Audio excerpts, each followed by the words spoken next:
تمہارے ساتھ نکلتے تمہارے اندر خرابی کے سوا کسی چیز کا اضافہ نہ کرتے، اور وہ تمہارے درمیان فتنہ پردازی کے لیے دوڑ دھوپ کرتے ہیں، اور تمہارے گروہ کا حال یہ ہے کہ ابھی اس میں سے بہت سے ایسے لوگ موجود ہیں جن کی باتیں کان لگا کر سنتے ہیں۔ اللہ ان ظالموں کو خوب جانتا ہے، ان سے پہلے بھی ان لوگوں نے فتنہ انگیزی کی کوششیں کیں اور تمہیں ناکام کرنے کے لیے ہر طرح کی تدبیریں کیں، پھر الٹ پھیر کر چکے ہیں، یہاں تک کہ ان کی مرضی کے خلاف حق آ گیا اور اللہ کا کام ہو کر رہا۔ ان لوگوں میں سے کوئی کہتا ہے کہ مجھے رخصت دیجیے اور مجھے فتنے میں نہ ڈالیے۔ یہ اس زمانے کی خاص طور پہ ایک منافق تھا، اس کا نام تھا جد بن قیس۔ اس نے یہ بہانہ کیا تھا کہ آ کر کہا تھا کہ اللہ کے نبی، میں نا بہت حسن پرست آدمی ہوں، اور میرے جو قوم کے لوگ ہیں وہ میری اس کمزوری سے واقف ہیں کہ میں عورت کے معاملے میں صبر نہیں کر سکتا، اور میں ڈرتا ہوں کہ جو رومی عورتیں ہیں وہ چونکہ بہت خوبصورت ہوں گی تو میرا قدم وہاں جا کر پھسل نہ جائے، تو لہٰذا آپ مجھے نا وہاں لے جا کر اس فتنے میں نہ ڈالیے، اور جہاد کی جو شرکت ہے اس سے معذوری کا ریکویسٹ کیا۔ تو یعنی یہ صرف اس کا ایکسکیوز تھا۔ تو اللہ تعالیٰ آگے فرما رہے ہیں کہ فتنے میں تو یہی لوگ پڑے ہوئے ہیں۔ کیا مطلب ہے کہ فتنہ کیا ہے؟ فتنہ تو اصل میں ان کا نفاق اور جھوٹ ہے، اور جہنم نے ان کافروں کو گھیر رکھا ہے۔ تمہارا بھلا ہوتا ہے تو انہیں رنج ہوتا ہے، تم پر کوئی مصیبت آتی ہے تو یہ منہ پھیر کر خوش پلٹتے ہیں اور کہتے جاتے ہیں کہ اچھا ہوا ہم نے پہلے ہی اپنا معاملہ ٹھیک کر لیا۔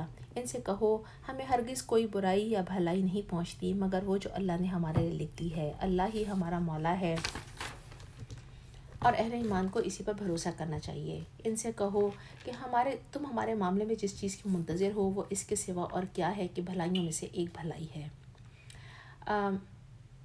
یہاں پر جو بھلائیوں میں سے ایک بھلائی ہے تو وہ کیا ہے کہ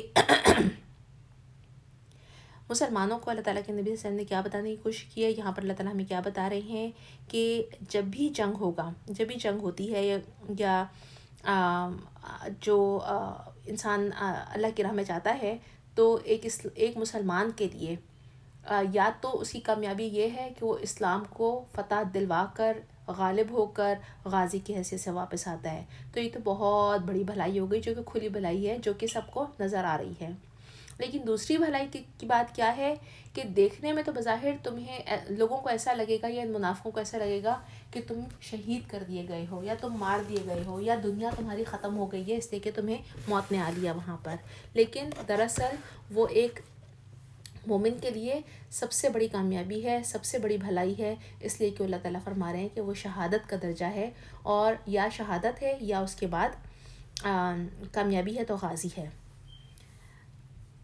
اور تم ہمارے معاملے میں جس چیز کے منتظر ہیں وہ یہ ہے کہ اللہ تم کو خود سزا دیتا ہے یا ہمارے ہاتھوں سے دلواتا ہے، اچھا تو تم انتظار کرو اور ہم بھی تمہارے ساتھ منتظر ہیں۔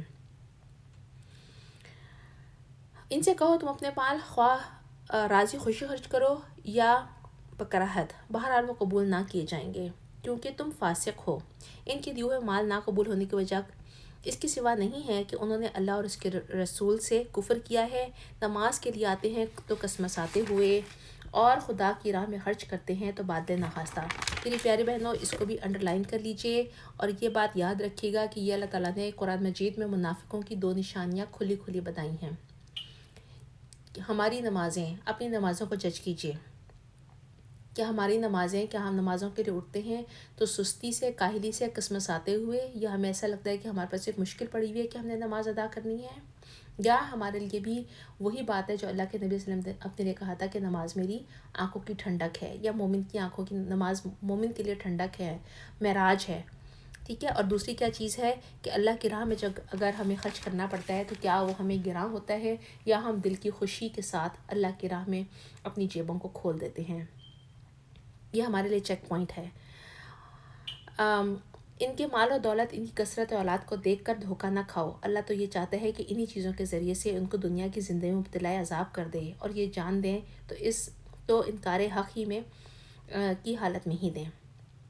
یاد رکھیے کہ اللہ تعالیٰ ان لوگوں کے لیے جو اللہ کی راہ میں منافقت کا رویہ اختیار کرتے ہیں، جن کے پاس دین سے ہٹ کر جو سمجھتے ہیں نا کہ ہمارے پاس دنیا کی ہر نعمت موجود ہے، اور ہمارے بعض اوقات شیطان اس قدر ہمارے اوپر ان چیزوں کو وہ غالب کر دیتا ہے کہ چونکہ ہم اللہ کی رحمتوں کے اندر ڈوبے ہوئے ہیں، اس دنیا میں بھی اللہ نے ہمیں اتنی نعمتیں دی ہیں، تو انشاءاللہ ہم ہی تو حقدار ہے کہ ہمیں آخرت میں بھی ضرور ہمیں اللہ اپنی نعمتوں سے نوازے گا۔ لیکن ایسے طرز عمل پر جب کہ دلوں میں نفاق ہو، جب کہ انسان جو ہے وہ اس کے اندر ایمان خالص نہ ہو، جب کہ وہ جو بھی کام کر رہا ہے اس کے اندر دنیا اور دنیا کا حصول، دنیاوی زندگی اور دنیا کا حصول اس کا جو ہے وہ موٹیو ہو، تو اللہ تعالیٰ فرماتے ہیں کہ ان کے مال و اولاد جتنے بھی ہیں وہ اللہ تعالیٰ ان کے لیے دنیا ہی میں ان کو مبتلا عذاب کر دیں گے، یا وہ مال کی وجہ سے عذاب میں آ جاتے ہیں یا وہ اپنی اولاد کی وجہ سے۔ بعض اوقات ہم دیکھتے ہیں کہ اچھے اچھے گھروں کے بچے، ہم اس کو پاکستان میں تو بہت ایکسپیرینس کر چکے ہیں کہ کتنا مال ہوتا ہے لیکن ان کی اولاد جو ہوتی ہے وہ غلط راستوں پہ جا چکی ہوتی ہے۔ بظاہر دیکھنے میں والدین نے خود تو کبھی نیک عمل کیا نہیں، لیکن جب اولاد جو ہے وہ نشے کی حالت میں، نشے کی عادی ہو جاتی ہے یا ڈرگز میں انوالو ہو جاتی ہے یا غلط کاری میں انوالو ہو جاتی ہے، تو اس وقت وہ روتے پڑتے آتے ہیں کہ کوئی ایسا وظیفہ بتا دو کہ ہمارا بچہ راہ راست پر آ جائے۔ تو یہ کام وظیفوں سے نہیں کیے جاتے ہیں۔ یہ بات یاد رکھیے گا کہ ہم نے اپنی اولاد کے لیے، یہ ہر کسی کے لیے اصول نہیں ہے، ظاہر بات ہے ہم اپنی اولاد کو خود نیکی کی طرف، یا کوئی انسان بھی کسی کو نیکی یا ہدایت نہیں دے سکتا۔ ہمیں اپنے اعمال کو درست رکھنا ہے، اپنا دین اللہ کے لیے خالص کرنا ہے، اپنی نیتوں کو اللہ کے لیے خالص کرنا ہے، پھر اپنی اولاد کے لیے اللہ تعالیٰ سے دعا کرنی ہے کہ اللہ تعالیٰ ان کو بھی صراط مستقیم پر قائم رکھے، ان کو عطا کر ان پر قائم رکھے، ہمیں بھی بہترین سعادت کی زندگی دے اور شہادت کی موت دے، اور اپنی اولاد اور اپنی نسلوں کے لیے بھی یہ دعا کرنی ہے، کیونکہ ہم خود عمل نہیں کریں گے تو بعض اوقات اللہ تعالیٰ اس کی سزا ہماری دنیا میں ہمیں دکھا دیتا ہے کہ یہی مال اور یہی اولاد، یہی مال کی کثرت جو ہوتی ہے بعض اوقات اس اولاد کو ان عیاشیوں میں مبتلا کر دیتی ہے جو کہ جہنم میں لے کے جانے والی ہوتی ہیں۔ اللہ تعالیٰ ہمیں ان سب چیزوں سے بچائے، آمین ثم آمین۔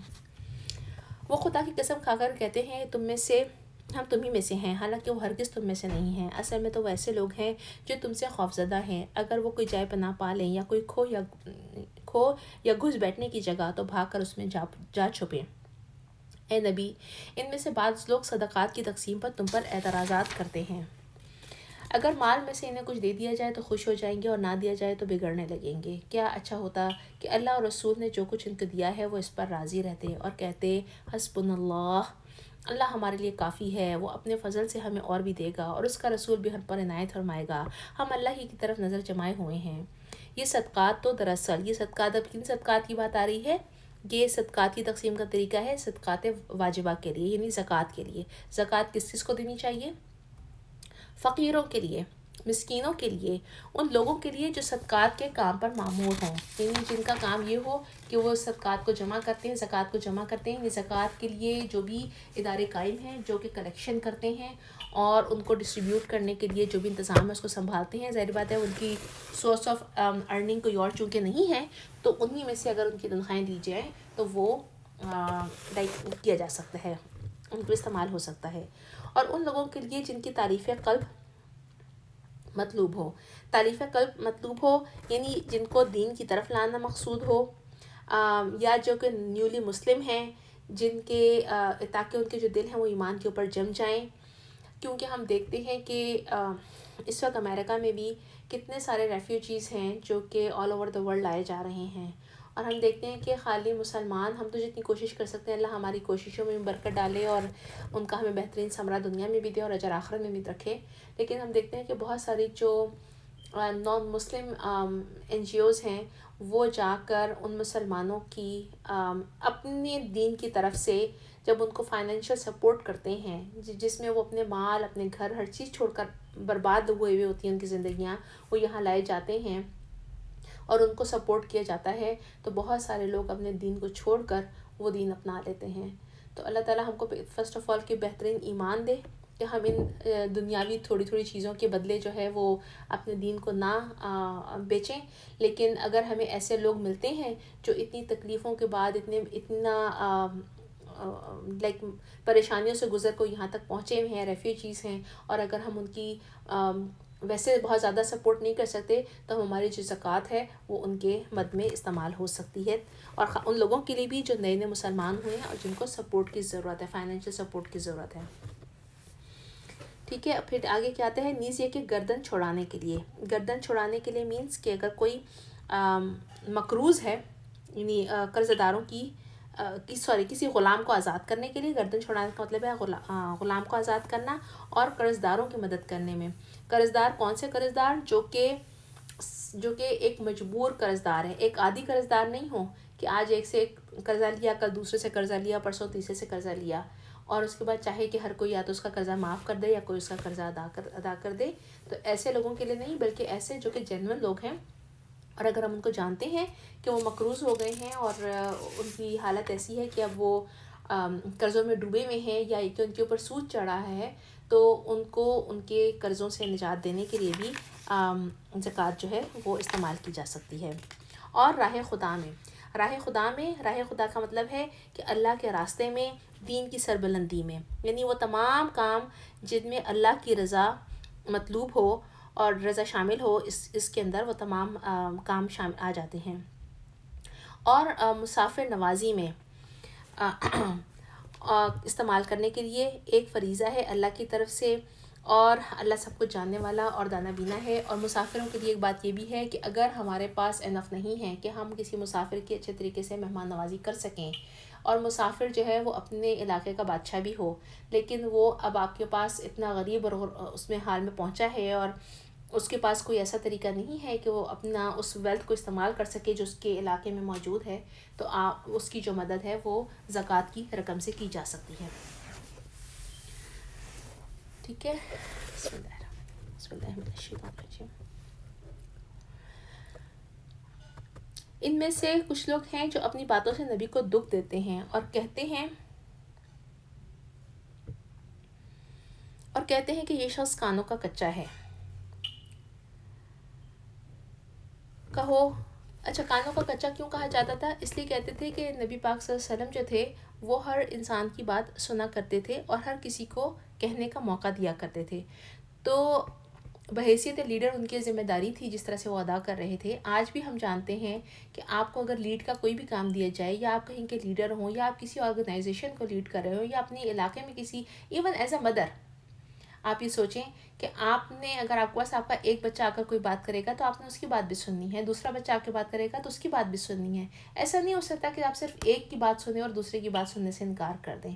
ہم اپنے ایک چھوٹے سے اس اصول کو اپنے گھر کے اوپر اگر امپلیمنٹ کریں تو ہمیں پتہ چلتا ہے کہ بحیثیت لیڈر یہ کتنی بڑی ذمہ داری ہوتی ہے. خاص طور پہ کچھ ایسے معاملات ہو جاتے ہیں جس میں ہمیشہ ہم یہ کہتے ہیں کہ ہم ایک طرف کا رخ دیکھ کر کوئی فیصلہ نہیں کر سکتے، ہم نے ساری پارٹیز کو سننا پڑتا ہے بیفور آپ جا کر کوئی ڈیسیژن لیں. تو یہ بات جو کہ بہت بڑی خوبی تھی اللہ تعالیٰ کے نبی کی، بحیثیت لیڈر اس کو یہ لوگ منافق جو تھے کہتے تھے یہ کانوں کا کچا ہے، اس لیے کہ وہ ان کے نظریے کے مطابق لوگ جو ہیں وہ آ کر آپ صلی اللہ علیہ وسلم کے کان بھرتے ہیں، اور اللہ کے نبی صلی اللہ علیہ وسلم جو ہے نعوذ باللہ استغفر اللہ بغیر کسی کی خود سے انکوائری کیے بغیر، کوئی تفتیش کیے بغیر، کوئی اپنا کرنے کی بجائے بس ان کی باتوں میں آ کر فیصلے کرنا شروع کر دیتے ہیں. وہ تمہاری بھلائی کے لیے ایسا ہے، اللہ پر ایمان رکھتا ہے اور اہل ایمان پر اعتماد کرتا ہے، سراسر رحمت ہے ان لوگوں کے لیے جو تم میں سے ایماندار ہیں. جو لوگ اللہ اور اس کے رسول کو دکھ دیتے ہیں ان کے لیے دردناک سزا ہے. یہ لوگ تمہارے سامنے قسمیں کھاتے ہیں تاکہ تمہیں راضی کریں، حالانکہ اگر یہ مومن ہیں تو اللہ اور اس کے رسول اس کے زیادہ حقدار ہیں کہ ان کے راضی کرنے کی فکر کریں. کیا انہیں معلوم نہیں کہ جو اللہ اور اس کے رسول کا مقابلہ کرتا ہے اسی کے لیے دوزخ کی آگ ہے جس میں وہ ہمیشہ رہیں گے. یہ بہت بڑی رسوائی ہے. یہ منافق ڈر رہے ہیں کہ مسلمانوں پہ کوئی ایسی صورت نہ نازل ہو جائے جو ان کے دلوں کے بھید کھول کے رکھ دے. اے نبی صلی اللہ علیہ وسلم ان سے کہہ دو اور مذاق اڑاؤ، اللہ اس چیز کو کھول دینے والا ہے جس کے کھل جانے سے تم ڈرتے ہو.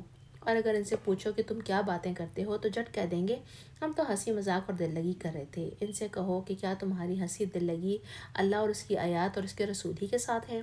اب حضرات نہ تراشو، تم نے ایمان لانے کے بعد کفر کیا ہے. اگر ہم نے تم میں سے ایک گروہ کو معاف کر بھی دیا تو دوسرے گروہ کو تو ہم ضرور سزا دیں گے کیونکہ وہ مجرم ہیں. یہاں اب منافق کی نشانیاں بتائی جا رہی ہیں. منافق مرد اور منافق عورتیں سب ایک دوسرے کے ہم رنگ ہیں. نمبر 1، کیا کرتے ہیں، ان کا عمل کیا ہے. اور یہ تمام باتیں ہر منافق کے اندر ہوتی ہیں. برائی کا حکم دیتے ہیں، بھلائی سے منع کرتے ہیں، اور اپنے ہاتھ خیر سے روکے رکھتے ہیں. یہ اللہ کو بھول گئے ہیں تو اللہ نے انہیں بھلا دیا، اور یہ منافق ہی فاسق ہیں. آپ دیکھیے بار بار اللہ تعالیٰ نے پوری سورہ میں کتنی دفعہ ایک ہی بات کہی ہے کہ اصل میں یہی فاسق ہیں، اصل میں یہی فاسق ہیں. تو فسق کا مطلب کیا ہے؟ فسق کا مطلب ہے دائرۂ شریعت جو ہے، فسق اس سے باہر نکل جانا. کیسے باہر نکل جانا؟ جیسے گدری کھجور جب پکتی ہے نا تو خود بخود اپنے چھلکے سے باہر آ جاتی ہے.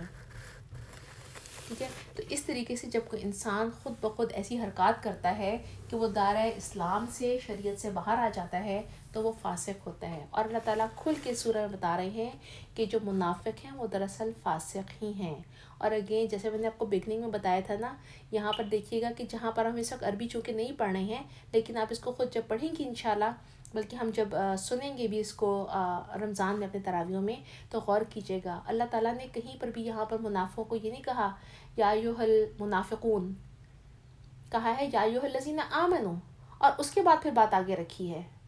تو آمنو میں ہم لوگ بھی شامل ہیں، وہ تمام لوگ شامل ہیں جن نے کہا کہ ہم نے ایمان لے آئے، اسلام قبول کر لیا، اپنے دل کے اندر ہم ایمان لے کر گئے. لیکن ہم سب نے اپنے اپنے دلوں کو چیک کرنا ہے کہ کیا میرا ایمان دل میں جا کر دل کے اندر رہتا ہے، یا میرے دل کے اندر وہ سوراخ ہوا ہوا ہے کہ ایمان ایک سوراخ سے اندر جاتا ہے اور دوسرے سوراخ سے باہر نکل جاتا ہے. وہاں کوئی بات ٹھہرتی ہی نہیں ہے. تو یہاں پر جتنی بھی منافقت کی نشانیاں آ رہی ہیں نا، وہ چاہیں تو آپ لوگ ایک ایک پیج پہ ساتھ میں لکھتے چلے جائیں. ایٹ دی اینڈ ہمارے لیے بہت آسانی ہو جائے گی یہ بات جج کرنے کے لیے. بلکہ اگر ہم اس کو ریپیٹ کرتے رہیں گے اور یاد دہانی کے لیے اپنے لیے لگا کے رکھیں گے فریج کے اوپر، تو انشاءاللہ ہم ان تمام چیزوں کو اپنی زندگی سے ختم کرنے کی پوری کوشش کریں گے اگر ہمارے اندر ان میں سے کوئی کمی ہے. بسم اللہ، اعوذ باللہ من الشیطان الرجیم. ان منافق عورتوں اور کافروں کے لیے اللہ نے آتش دوزخ کا وعدہ کیا ہے جس میں وہ ہمیشہ رہیں گے. وہی ان کے لیے موضوع ہیں. ان پر اللہ کی پھٹکار ہے، ان کے لیے قائم رہنے والا عذاب. تم لوگوں کے رنگ ڈھنگ وہی ہیں جو تمہارے پہلے پیش رووں کے تھے. تو تم سے زیادہ زور آور تھے اور تم سے زیادہ بڑھ کر مال اولاد والے تھے. پھر انہوں نے اس دنیا میں اپنے حصے کے مزے لوٹ لیے اور تم نے بھی اپنے حصے کے مزے لوٹ لیے.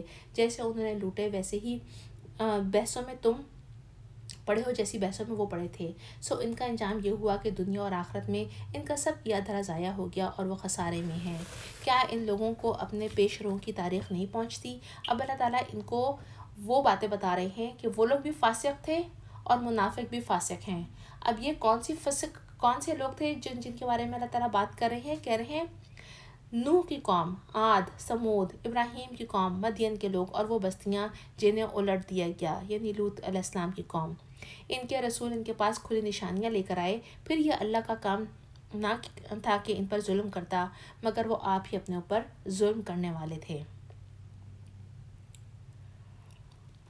ان میں سے بہت ساری قومیں ایسی تھیں جو بہت ساری تو یہ تھی جو کھلم کھلا اللہ تعالیٰ کی ہر حکم کی نافرمانی کرتی تھیں. لیکن ہم ان میں سے دیکھتے ہیں کہ ایک قسم کا گروہ وہ تھا جیسے حضرت شعیب علیہ السلام کی قوم کا تھا. وہ اللہ کو مانتی تھی لیکن اس کی سزا کی کیا وجہ تھی؟ اللہ ان کو فاسق کیوں کہہ رہے ہیں؟ باقی اللہ تعالیٰ کے تمام احکام مانتی تھی لیکن ناپ تول میں کمی کر دیتی تھی. اور ناپ تول میں کمی کرنا اتنا بڑا جرم ان کے لیے تھا کہ اللہ تعالیٰ نے ان کو کہا کہ یہ فاسق ہیں اور ختم کر دیا. میری بہنوں، چونکہ اس وقت میرے ٹاپک نہیں ہے، میں وہاں تک نہیں جا سکتی، لیکن ناپ تول میں کمی کے لیے ہمیں اپنے دلوں کو ضرور چیک کرنا ہے.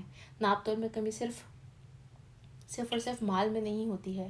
ناپ تول کی کمی ہمارے ہر عمل کے ساتھ ظاہر ہوتی ہے کہ ہم لینے کے بعد ہمارے کچھ اور دینے کے بعد کچھ اور ہوں. ہم اپنے لیے تو کچھ اور چیز سوچیں اور جب کسی اور کے لیے فیصلہ کریں تو ہمارے دل میں وہ چیز نہ ہو. ٹھیک ہے، ہم رویوں میں، ہم رشتوں میں، ہم ان تمام چیزوں میں جائزہ لیں کہ ہمارے پاس ہم بھی ناپ تول میں کمی تو نہیں کر رہے ہیں. کیا ہم اس فسق والی اس بستی میں جس کو اللہ نے فاسق کہا ہے، جس کو اللہ تعالیٰ نے کہا ہے کہ انہوں نے ظلم کیا تھا اور اللہ نے ان کو ظلم کا انجام یہ دیا کہ اللہ نے ان کو الٹ کر رکھ دیا، ختم کر دیا، تو کیا ہمارے اندر وہ ان میں سے کوئی چیزیں تو نہیں ہیں جو کہ ہمیں ان لوگوں میں، یعنی ہمارے اندر وہ خامیاں موجود تو نہیں ہیں جو ہمیں ان لوگوں میں شامل کرنے والی ہوں؟ اب باقی اس آیت میں اللہ تعالیٰ بتا رہے ہیں کہ مومن مرد اور مومن عورتیں یہ سب ایک دوسرے کے رفیق ہیں، ان کی کیا خوبی ہے۔ اب مومنوں کی پہچان، بھلائی کا حکم دیتے ہیں، برائی سے روکتے ہیں، نماز قائم کرتے ہیں، زکوٰۃ دیتے ہیں، اللہ اور اس کے رسول کی اطاعت کرتے ہیں، یہ وہ لوگ ہیں جن پر اللہ کی رحمت نازل ہو کر رہے گی، یقیناً اللہ سب پر غالب اور حکیم و دانا ہے۔ یعنی ہمیں نیکی کا جو کام کرنا ہے وہ اللہ کی، اگر ہم نے رحمت لینی ہے تو اللہ کی رحمت لینے کے لیے سب سے پہلا اصول کیا ہے کہ ہمیں بھلائی کا حکم دینا ہوگا اور برائی سے روکنا ہوگا، اور نیکی کے معاملے میں ایک دوسرے کے ساتھ مدد کرنی ہوگی، ٹھیک ہے۔ کیونکہ اللہ تعالیٰ فرما رہے ہیں کہ یہ سب ایک دوسرے کے رفیق ہیں۔ اس کا کیا مطلب ہے؟ اس کا مطلب یہ ہے کہ آج بھی ہم الحمدللہ اپنی اس جماعت کے ساتھ جڑے ہوئے ہیں، ہم جو بھی کام کر رہے ہیں اللہ کی راہ میں، ہم سب ایز اے ٹیم ورک کام کر رہے ہیں، ایک دوسرے کے ساتھ تعاون کر رہے ہیں۔ کیسے تعاون کر رہے ہیں نا، کہ جیسے جب گاڑی چلتی ہے نا تو اس کے سارے ٹائر جو ہیں وہ ایک ہی ڈائریکشن میں ایک ہی ساتھ چلتے ہیں، اور باقی تمام جو پرزے ہوتے ہیں نا وہ اس کو سپورٹ کرتے ہیں۔ اگر ان میں سے کوئی ایک دوسرے کے ساتھ کوآپریٹ نہیں کرے گی تو وہ گاڑی نہیں چلے گی۔ تو اگر ہم نے اس نیکی کے کام کو کرنا ہے تو ایک جماعت کے ساتھ شامل ہو کر ایک دوسرے کی مدد کرنی ہے، تاکہ جو کام اللہ تعالیٰ نے ہم کو دیا ہے، یا جن کی تعریف اللہ نے فرمائی ہے ان مومنوں کی جو کہ نیکی کے کام میں ایک دوسرے کا تعاون کرتے ہیں اور بھلائی کا حکم دیتے ہیں اور برائی سے روکتے ہیں، تو اللہ تعالیٰ ہمیں ان میں شامل فرما لے۔ ان کا وعدہ کیا ہے اللہ کا ان کے ساتھ؟ وہ کہتے ہیں انہیں ایسے باغ دے گا جن کے نیچے نہریں بہتی ہوں گی، ان میں وہ ہمیشہ رہیں گے، ان سدا بہار باغوں میں ان کے لیے پاکیزہ قیام گاہیں ہوں گے، اور سب سے بڑھ کر یہ کہ اللہ کی خوشنودی انہیں حاصل ہوگی، اور یہی بڑی کامیابی ہے۔ اے نبی، کفار اور منافقین دونوں کا پوری قوت سے مقابلہ کرو اور ان کے ساتھ سختی سے پیش آؤ۔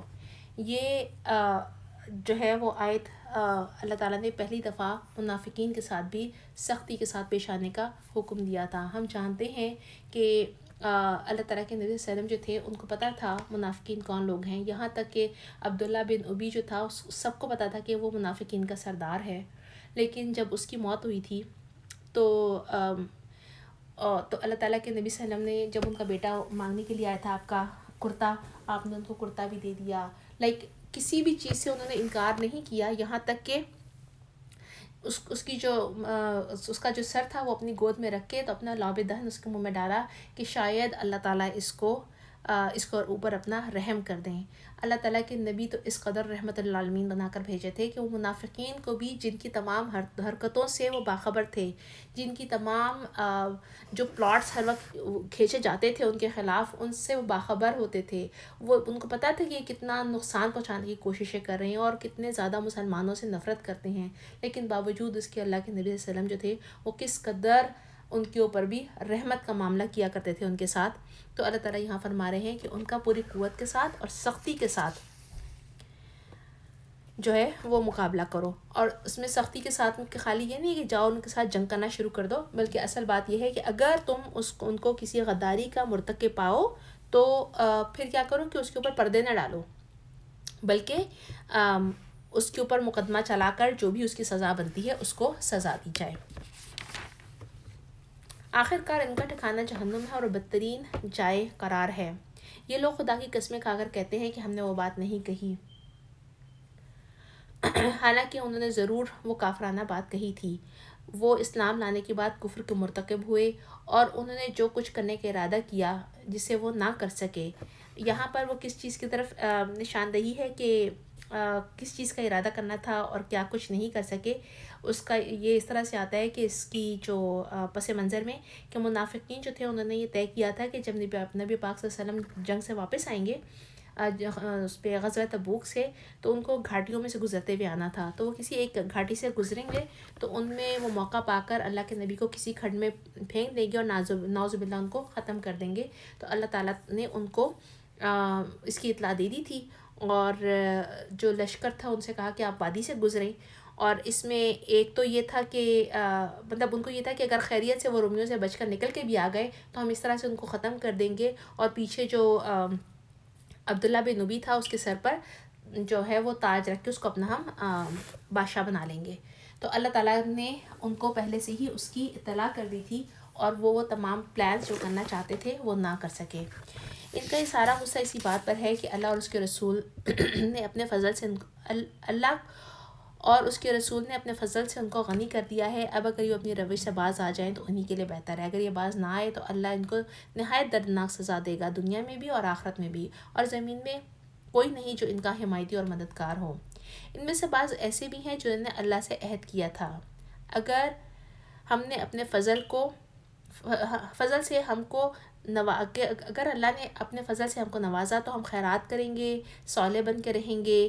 مگر جب اللہ نے اپنے فضل سے ان کو دولت مند کر دیا تو وہ بخل پر اتر آئے اور اپنے عہد سے ایسے پھرے کہ انہیں اس بات کی پرواہ تک نہیں تھی. نتیجہ یہ نکلا کہ ان کی اس بدعہدی کی وجہ سے جو انہوں نے اللہ کے ساتھ کی تھی اور جھوٹ کی وجہ سے جو بولتے تھے، اللہ نے ان کے دلوں میں نفاق بٹھا دیا جو اس کے حضور ان کی پیشی کے دن تک ان کا پیچھا نہ چھوڑے گا. میری پیاری بہنوں، اس کو بھی انڈرلائن کیجئے اور اس کو بھی یاد رکھیے. نمبر 1 کہ اللہ نے ہم کو ویسے ہی اللہ کے نبی نے حکم دیا ہے کہ وعدہ کو مست پورا کرنا ہے. اے لوگوں، اپنے وعدے کا پاس کرو. یہ وہ چیزیں ہیں جن کے بارے میں اللہ ہم سے پوچھیں گے نا، تو ہمارے وعدے کے بارے میں پوچھیں گے کہ ہم نے کس حد تک کوشش کی تھی اس کو پورا کرنے کے لیے. خاص طور پہ اللہ تعالیٰ کے ساتھ کیا ہوا وعدہ، جو ہم اللہ کے ساتھ منتیں مانتے ہیں نا کہ اللہ آپ مجھے یہ کر دیں تو میں یہ ضرور کروں گا. تو آلویز ریممبر کہ ہمیں اپنی ان منتوں کو، اللہ کے کیے ہوئے وعدوں کو ضرور پورا کرنا ہے. کیونکہ اللہ تعالیٰ نے ان کو بھی بتا دیا اور ہمارے لیے بھی بہت سخت تنبیہ ہے. کیا تنبیہ ہے؟ اگر ہم نے اپنا وہ وعدہ خاص طور پہ جو اللہ کے ساتھ کیا تھا نہ کیا تو اللہ ہمارے دلوں میں بھی منافقت بٹھا دیں گے، جیسے اللہ نے ان کے دلوں میں نفاق بٹھا دیا تھا، اور وہ قیامت تک جو ہے وہ ہمارا پیچھا نہیں چھوڑے گا. اللہ ہم سب کو اس ہر برے عمل سے بچائے اور اللہ ہمیں اس منافقت سے بچائے. آمین ثم آمین. کیا یہ لوگ جانتے نہیں کہ اللہ کو ان کے مخفی راز اور ان کی پوشیدہ سرگرمیاں تک معلوم ہیں، اور وہ تمام غیب کی باتوں سے پوری طرح باخبر ہے. وہ خوب جانتا ہے ان کنجوس دولت مندوں کو جو برضا اور رغبت دینے والے اہل ایمان کی مالی قربانیوں پر باتیں چھانٹتے ہیں، ان لوگوں کا مذاق اڑاتے ہیں جن کے پاس اللہ کی راہ میں دینے کے لیے اس کے سوا کچھ نہیں ہے، جو اپنے اوپر مشقت برداشت کر کے دیتے ہیں. اللہ ان مذاق اڑانے والوں کا مذاق اڑاتا ہے اور ان کے لیے دردناک سزا ہے. یہ لوگ جو تھے، یہ جب وہ مسلمان جن کے پاس دینے کے لیے کچھ نہیں تھا، وہ اپنی پوری رات کی کمائیاں، پوری محنت مزدوریوں سے، ایون جو کھجوریں تک مٹھی بھر لے کر آتے تھے وہ اللہ کی راہ میں صدقہ کیا کرتے تھے، دے دیا کرتے تھے. تو یہ جو منافق تھے تو وہ کیا کہتے تھے، آوازیں کستے تھے کہ یہ ٹڈی کی ٹانگ بھی آ گئی ہے تاکہ اس سے روم کے قلعے فتح ہو جائیں. تو انہوں نے مسلمانوں کو ویسے بھی کہتے ہیں نا کہ مینٹلی بھی ٹارچر ہوتا تھا اور ڈس اپوائنٹ کرنا اور ہر لحاظ سے ان کی ڈس رسپیکٹ کرنا اور ان کا مذاق اڑانا. تو اللہ تعالیٰ جو ہیں وہ کہتا ہے کہ اللہ تعالیٰ ان کا مذاق اڑاتا ہے اور ان کے لیے دردناک سزا ہے. اے نبی، تم خواہش سے لوگوں کے لیے. ہاں، اور ایک اور اہم بات جو میں نے یہاں پر اپنے ساتھ اس میں لکھی تھی، میں شیئر کرنا چاہتی ہوں، وہ ہمیشہ یہ ہے کہ ہمارے پاس جب بھی ہم اللہ کی راہ میں دیتے ہیں، ہم کوئی بھی کام کرتے ہیں، تو اللہ تعالیٰ کے پاس نا کوانٹٹی کی اہمیت نہیں ہے بلکہ کوالٹی کی اہمیت ہے. ایک دفعہ نبی صلی اللہ علیہ وسلم نے فرمایا تھا کہ 1 درہم 1,00,000 درہم سے بھاری ہو گیا. تو اس کا مطلب پوچھا تو یہ تھا کہ کسی کے پاس اگر صرف 2 درہم تھے اور اس نے 2 میں سے 1 درہم لا کے اللہ کی راہ میں صدقہ کر دیا ہے، اور کسی کے پاس جو ہے وہ لاکھوں درہم ہے اور اس میں سے اس نے 1 صدقہ کیا ہے، تو وہ 1,00,000 درہم بھی اس 1 درہم کے مقابلے میں نہیں آ سکتا. تو اللہ تعالیٰ جو ہے وہ ہمیشہ ہماری جو بھی ہم اللہ کی راہ میں اپنی نیتوں کو خالص کر کے اس کی رضا کی خاطر دیتے ہیں، چاہے وہ انتہائی معمولی کوانٹٹی ہو، وہ اللہ تعالیٰ کے پاس بہترین انداز میں اللہ تعالیٰ اس کو قبول فرما لیتے ہیں. وہ اس کی اہمیت ہے. کیونکہ اللہ تعالیٰ دیکھتے ہیں کہ میں نے کس کو کتنا دیا تھا اور اس نے اس کی کس پرسنٹیج سے اللہ کی راہ میں خرچ کیا ہے. اللہ تعالیٰ ہم سب کے تمام صدقات کو اور ہماری تمام نیکیوں کو اپنے پاس قبول فرمائیں اور ہمیں منافقت سے بچائیں. اے نبی تم خواہش سے لوگوں کی معافی کی درخواست کرو یا نہ کرو، اگر تم 70 بار بھی انہیں معاف کر دینے کی درخواست کرو تو اللہ انہیں ہرگز معاف نہ کرے گا، اس لیے کہ انہوں نے اللہ اور اس کے رسول کے ساتھ کفر کیا ہے، اور اللہ فاسق لوگوں کو نجات نہیں دکھاتا۔ جن لوگوں کو پیچھے رہ جانے کی اجازت دی گئی تھی وہ اللہ کے رسول کا ساتھ نہ دینے اور گھر میں بیٹھے رہنے پر خوش ہوئے، انہیں گوارا نہ ہوا کہ اللہ کی راہ میں جان و مال سے جہاد کریں۔ انہوں نے لوگوں سے کہا سخت گرمی میں نہ نکلو، ان سے کہو جہنم کی آگ اس سے زیادہ گرم ہے۔ اس آیت کو بھی انڈرلائن کر لیجئے۔ ہمیشہ یاد رکھیے گا کہ اللہ کی راہ میں کام کرتے ہوئے جب تکلیفیں آتی ہیں، خاص طور پر وہ ٹائم جب کہ شدید گرمی ہوتی ہے، یہاں پہ بھی گرمی ہوتی ہے، انڈیا پاکستان بنگلہ دیش میں تو ہمیں پتہ ہوتی ہے، لیکن یہاں پہ بھی ٹھیک ٹھاک گرمی ہوتی ہے، اور ہم میں سے بہت ساری بہنیں جو حجاب کر کے جاتی ہیں ان کو جو اسکن ہے اس کی پرابلم ہوتی ہے بیکاز آف جو ہیٹ ہے اور جو سویٹ ہوتا ہے اس کی وجہ سے ان کو بریک آؤٹس ہو جاتے ہیں، ان کو بعض اوقات ریشز ہو جاتے ہیں، یہ تمام تکلیفیں آتی ہیں، لیکن یہ یاد رکھیے اللہ تعالیٰ ہمیں بتا رہے ہیں کہ جہنم کی یہ ہم جو اگر کر رہے ہیں وہ اللہ کے لیے کر رہے ہیں نا، اور اللہ کی رضا کے سوا کچھ مقصود نہیں ہے، تو ہمیں یہ یاد رکھنا چاہیے کہ یہ دنیا کی گرمی تو کچھ بھی نہیں ہے، جہنم کی آگ اس سے زیادہ گرم ہے، اور ہمیں احادیث سے پتہ چلتا ہے کہ اگر جہنم کی آگ کے 70 حصے کیے جاتے تو صرف ایک حصہ ہے جو زمین کا ہے، 69 حصے اسٹل جہنم کی گرمی ہے، جہنم کی آگ ہے، اور اس کے بعد بھی جو زمین کی جو آگ ہے اس کو سمندر کے پانی سے 2 دفعہ ٹھنڈا کیا گیا، تب وہ جو آگ ہے وہ ہمارے لیے قابل استعمال ہوئی، ورنہ یہ آگ ہمارے کسی قابل نہ ہوتی، ہر چیز کو بھسم کر دیتی، ہم تو اس دنیا کی آگ کو برداشت نہیں کر سکتے ہیں، آگ کے قریب پہنچتے ہیں تو اس کی گرمی سے ہمارے ہاتھ جلنا شروع ہو جاتے ہیں، تو سوچیں کہ جہنم کی آگ کس قدر گرم ہوگی۔ تو جو دنیا کی زندگی میں تھوڑی سی مشکلات آتی ہیں، چاہے وہ ہمیں حجاب پہننے سے ہی ہو کی وجہ سے ہی کرنی پڑیں، مشکل ہوتی ہے لیکن اجر اس کا انشاءاللہ اللہ تعالیٰ اپنی رحمت کے ساتھ بڑھا چڑھا کر دیں گے۔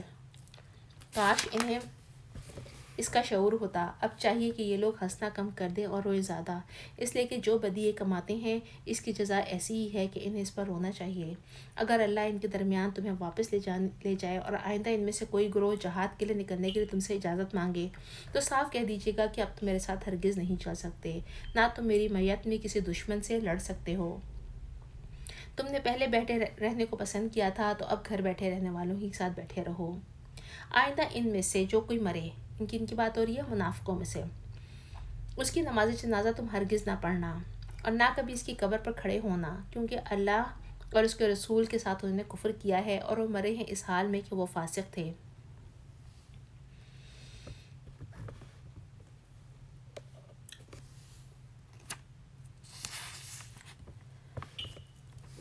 ان کی مالداری اور ان کی کثرت اولاد تمہیں دھوکے میں ڈال نہ دے، اللہ نے تو ارادہ کیا ہے کہ اس مال اور اولاد کے ذریعے ان کو اس دنیا میں ہی سزا دے گا اور ان کی جانیں اسی حال میں نکلیں گی کہ وہ کافر ہوں گی۔ جب کوئی صورت اس مضمون میں نازل ہو کہ اللہ کو مانو اور اس کے رسول کے ساتھ مل کر جہاد کرو تو تم نے دیکھا ہے کہ جو لوگ ان میں سے صاحب مقتدر تھے وہی تم سے درخواست کرنے لگتے ہیں کہ انہیں جہاد کی شرکت سے معاف کیا جائے، انہوں نے کہا ہمیں چھوڑ دیجئے، ہم بیٹھنے والوں کے ساتھ رہیں گے، اور انہوں نے گھر میں بیٹھنے والوں کی صف میں ان کے ساتھ شامل ہونا پسند کیا۔ اللہ نے ان کے دلوں پر ٹھپا لگا دیا اور ان کی سمجھ میں اب کچھ نہیں آتا ہے۔ ہمارے لیے جو اس آیت میں عمل کا اصول ہے نا، جو مجھے سمجھ میں آیا تھا میں آپ کے ساتھ شیئر کر رہی ہوں، وہ یہ ہے کہ اللہ کے کام میں نا کوئی ریٹائرمنٹ نہیں ہے، کسی ایج میں بھی جو بھی ہمارے لیے ہمارے ہاتھ سے، ہماری زبان سے، ہماری عمل سے، ہماری رائٹنگ سے، ہماری مال سے، کسی بھی چیز سے ہم اللہ کی راہ میں ہم کوئی بھی کام کر سکتے ہیں نا، تو اللہ ہمیں توفیق دے کہ ہم مرتے دم تک اپنی جان، اپنے مال اور اپنی ہر صلاحیت اللہ کی راہ میں خرچ کرنے کو تیار رہیں، اس لیے کہ اللہ کے کام میں کوئی ریٹائرمنٹ نہیں ہے۔ کیونکہ اگر ہم اس کو چھوڑ دیں گے تو اللہ تعالیٰ ایسا نہ ہو کہ ہمارے دلوں پر بھی ٹھپا لگا دے. کیونکہ اللہ تعالیٰ کہتے ہیں کہ ایسے لوگوں کو اللہ تعالیٰ نے جب انہیں شامل پسند نہیں اس بات کو پسند نہیں کیا کہ وہ اللہ کے ساتھ شامل ہوتے, اللہ کی راہ میں شامل ہوتے جہاد کے لیے, اور گھر بیٹھنے والوں میں شامل کیا, تو اللہ تعالیٰ نے ان کے دلوں پر ٹھپا لگا دیا. اب ان کی سمجھ میں کچھ نہیں آتا. بخلاف اس کے رسول نے اور ان لوگوں نے جو رسول کے ساتھ ایمان لائے تھے, اپنی جان و مال سے جہاد کیا, اور اب ساری بھلائیاں انہی کے لیے ہیں, وہی فلاح پانے والے ہیں. اللہ نے ان کے لیے ایسے باغ تیار کر رکھے ہیں جن کے نیچے نہریں بہہ رہی ہیں اور ہمیشہ اس میں رہیں گے. یہ ہے عظیم کامیابی, عظیم الشان کامیابی. بدوی عربوں میں سے بہت سے لوگ آئے جنہوں نے عذر کیے تاکہ انہیں بھی پیچھے رہ جانے والوں کی اجازت دے دی جائے. دیکھیں, ہم اس سورہ کو اب تک جتنا پڑھ چکے ہیں, تقریباً ہم 90 آیتوں قریب آ رہے ہیں, تو ہم ایک چیز دیکھتے ہیں کہ یہ منافقوں کی جو ایک نشانی ہے نا, ان نشانیوں میں سے یہ بھی ہے کہ وہ سستی اور کاہلی کے ساتھ ساتھ عذر تلاش کرتے ہیں, ہر بات کے لیے ایکسکیوز مانگتے ہیں. یہاں پر بھی جو آئے ہیں تو انہوں نے کیا کہا ہے کہ ہمیں عذر مانگ رہے ہیں کہ ہمیں پیچھے رہنے کی اجازت دے دی جائے. تو ہمارے لیے یہاں اس بات میں کیا سمجھ میں آتی ہے؟ سمجھ میں یہ آتا ہے کہ منافق اور مومن میں فرق کیا ہے. جو مومن ہے وہ نیکی کے کام کے لیے ہر وقت تیار رہتا ہے, نہ دن دیکھتا ہے نہ رات دیکھتا ہے. لیکن منافق کیا ہے؟ منافق نیکی کے کام میں نہ صرف سستی کرتے ہیں بلکہ موقع بہ موقع جا کر, اگر زبردستی کوئی کام کرنے کے لیے ہو بھی جائے تو جا کر وہ عذر پیش کرنا شروع کر دیتے ہیں. تو یہاں پر عمل کا اصول کیا ہے؟ یہ چھوٹا سا سوال ہے اپنے صرف احتساب کے لیے کہ آج ہمارے لیے سب سے اہم کیا ہے. میں کسی کو مینشن نہیں کر رہی ہوں, کسی کو پوائنٹ آؤٹ نہیں کر رہی ہوں, یہ سوال میرے اپنے لیے بھی ہے. اللہ ہمیں بہترین توفیق دے. لیکن ہم بہت دفعہ ایسا ہوتا ہے کہ ہم جب قرآن کی کلاسیں اچھی خاصی لے رہے ہوتے ہیں, لیتے لیتے اچانک سے شیطان جو ہے وہ ہمارے ڈیفرنٹ راستے کھولنا شروع کر دیتا ہے, اور ان میں سے ایک جو ہے ہمارے پاس جاب کا ایکسکیوز آ جاتا ہے کہ اب میں نے جاب کرنی شروع کر دی, اب میں قرآن کی کلاسوں میں شامل نہیں ہو سکتی. جاب اگر آپ کی بہت ضرورت ہے اور آپ کو کرنی ہی ہے تو اللہ آپ لوگوں کے لیے بہت آسانی کر دے, ہم سب کے لیے آسانی کرے. ظاہر بات ہے اللہ دلوں کا حال جانتا ہے. لیکن اگر ہم ہر روز جاب کریں, لیکن اگر وہ دن جس میں ہم قرآن کی کلاس لیا کرتے تھے اور قرآن کے ساتھ جڑے ہوئے تھے, تو ہم کوشش کریں کہ اپنے اس دن کو خالی رکھیں اپنی قرآن کی کلاس کے لیے. کیونکہ اب آگے ہم پڑھیں گے کہ قرآن کا درجہ کیا ہے, قرآن والوں کو اللہ تعالیٰ نے لیول کیا دیے ہیں. تو اگر ہم نے اپنے آپ کو وہاں تک پہنچانا ہے نا, تو یہ یاد رکھیے کہ تمام جابس کے عذر, کوئی بھی عذر جو ہمیں قرآن سے اور ہمیں اللہ کی اس کتاب سے دور کرنے کے لیے ہونا, یا اللہ کے کاموں سے دور کرنے کے لیے, تو وہ شیطان کی طرف سے ہیں, اور وہ شیطان ہمیں منافقت کی طرف لے جانا چاہتا ہے. تو ہم جتنی ایفرٹس کر سکتے ہیں ہم کریں کہ ہم اپنا اس قرآن کو اور اس جو کلاس کے ساتھی ہیں ان کو نہ چھوڑیں, اس لیے کہ یہ اللہ کا وعدہ ہے. اللہ کا وعدہ ہے کہ جب یہاں سے اس کلاس میں سے ہم جب اٹھتے ہیں, یا کوئی بھی ایسا دین کا پروگرام یا اللہ کا جو جہاں پر اللہ کی بات ہو رہی ہے, قرآن کی بات ہو رہی ہے, حدیث کی بات ہو رہی ہے, اس محفل سے جب ہم اٹھتے ہیں جس محفل کو اللہ تعالیٰ کے فرشتوں نے ڈھانپا ہوتا ہے آسمانوں تک, اور پھر اللہ تعالیٰ اپنی عزت کے ساتھ اور اپنی جلال کی قسم کے ساتھ جو ہے وہ فرماتے ہیں کہ میں نے ان تمام لوگوں کو بخش دیا. تمام لوگوں کی جو گناہ ہیں وہ نیکیوں میں اللہ تعالیٰ کنورٹ کر دیتے ہیں. اللہ کے لیے کوئی مشکل نہیں ہے. تو کیوں ہم اپنی اتنی خوبصورت محفلوں کو, اتنی خوبصورت کلاسوں کو, جس میں اللہ تعالیٰ ہمیں پتہ نہیں کیا سکھانا چاہتے ہیں اور ہمیں کہاں تک لے جانا چاہتے ہیں, ہم شیطان کی باتوں میں آ کر عذرات پیش کرنا شروع کر دیں اور اپنے آپ کو کمزور کر دیں. ٹھیک ہے, یہ تو صرف ایک میں نے اگزامپل دی تھی, لیکن اس کے علاوہ بھی ہمارے پاس بہت سارے اگزامپلس ہیں جس کو اگر ہم سوچیں کہ اگر ہم نیکی کے کام میں عذر دے رہے ہیں تو یہ منافقانہ رویہ ہے, منافقانہ حرکتیں ہیں. تو اللہ تعالیٰ ہم کو بچائے کہ ہم میں سے ہر کسی کو ہم اپنی اصلاح کریں. اگر ہمارے اندر عذرات دینے کی ایک عادت موجود ہے تو اللہ تعالیٰ ہمیں اس عادت سے چھٹکارا دے. آمین ثم آمین. نجات دلائے.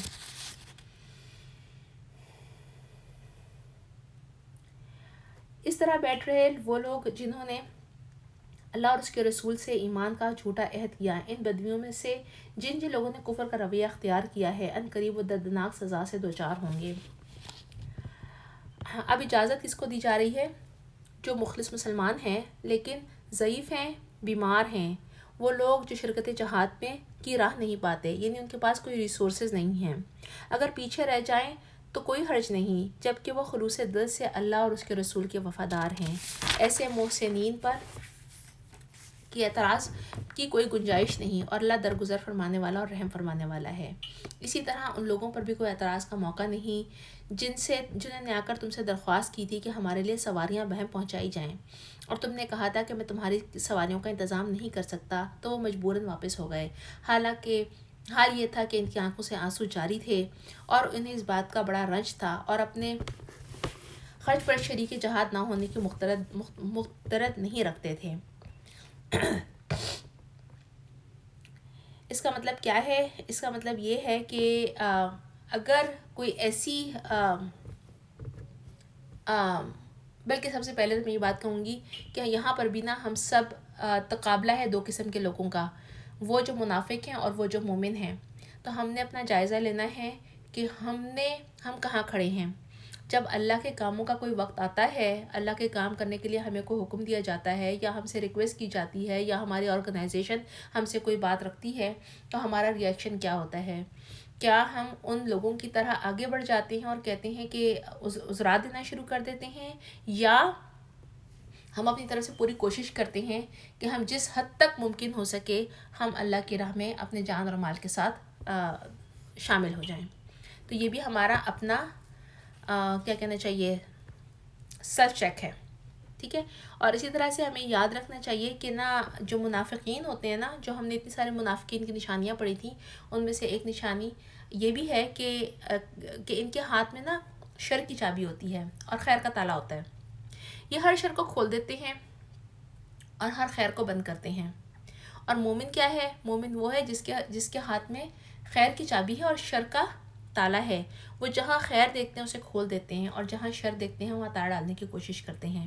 تو اگر ہم اپنے کسی وجہ سے بھی ان تمام جو بھی ایکٹیویٹیز ہو رہی ہوں، ہم میں بھی فزیکلی میں بھی کیا کہنا چاہیے فائنینشلی ہم اس میں ویسے پارٹیسپیٹ نہ کر سکیں، لیکن ہم اپنی طرف سے پوری کوشش کریں کہ ہم ہر وقت اپنی جو خیر کی چابی ہے اس کو لے کے چلیں اور شر کے تالے کو اپنے پاس رکھیں۔ جہاں کہیں برائی دیکھیں کوشش کریں کہ وہاں اس کو روکنے کے لیے تالا ڈالیں، اور جہاں خیر دیکھیں وہاں کوشش کریں کہ اپنے ہاتھ سے اس کو کھول دیں تاکہ لوگوں کے درمیان خیر پھیل جائے انشاءاللہ تعالیٰ۔